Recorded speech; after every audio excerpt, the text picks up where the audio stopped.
everyone else, you can really detect the tension in their body language. And here comes Magnus. Yeah, Magnus, actually one of two players who haven't won a classical game, so Mamedyarov, as he always seems to do, starts this game with 1d4, and after knight f6, we did not see the Nimzo-Indian as with the Caruana game. Instead, White developing the knight to f3, and in this position, which Grisha calls the main position, Black having 8 or 9 very kind of logical moves here, Magnus simply went for bishop e7, simple development, and after e3 struck with c5. Magnus has had this from the white side as well in World Championship matches, so he knows everything there is to know pretty much about these variations. There was a trade of pawns, forcing the black dark square bishop to move twice, and another trade of pawns has left Black with an isolated pawn on d5, but now after bishop d6 he's arguing that he's got a slight lead in development, and later on, if given the opportunity, he might even push himself with d4. What do we think, Judith, Ivanka? To me, this isn't Magnus Carlsen at his most ambitious. It's just mainline stuff. It's rock solid for Black, but nothing more than that. I'm surprised that we are seeing such a solid position on this board, because I was expecting Mamedyarov also somehow to go out with some more complicated position. That was my idea, that he would like to make it a mess on the board. And this seems to be so solid. I don't know if White is going bishop g3 in this point, or is he capturing on d6? I have the opening database right in front of me, and the main move is actually to play queen a4. 10 games there. Bishop takes bishop is another option that has been played 9 times, and only once has someone ever retreated the bishop.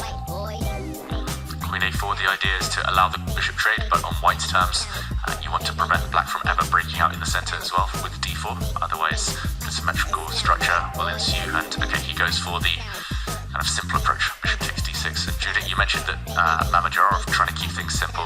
I'm surprised that Magnus isn't trying to play more fiery chess here. I know he's got Black, but he's normally more provocative than this. It feels like the Black position here is fine, but the best you can ever hope for is to play d4 and equalize.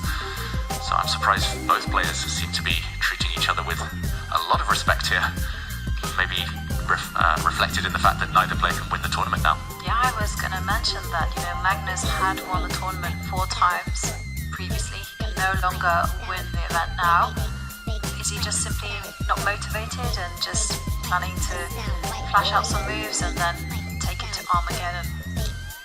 Got a good track record here in the Armageddon so far this tournament, 6 out of 6 Magnus. Well, he just played queen f6 and he played it instantly, basically. Of course, bishop g4 was on this out, and this is the reason why it's important for Black to cover the g5 screen.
How on earth do you prepare for them? Oh, and in the meantime, just before we answer that question, there has been a result. Both Shakhriyar Mamedyarov and Magnus. They are just about to seal that deal now, seal the draw with a repetition of moves. We're about to see a handshake. It's all been simplified. It's simply a symmetrical queen endgame. White is giving checks, black's king is moving, yo-yoing back and forth, and any second now, that is 3 times they have repeated the position. Mamedyarov makes the move, waits for Magnus to react, and it is a draw. And that means the two will be playing an Armageddon game in approximately 20 minutes.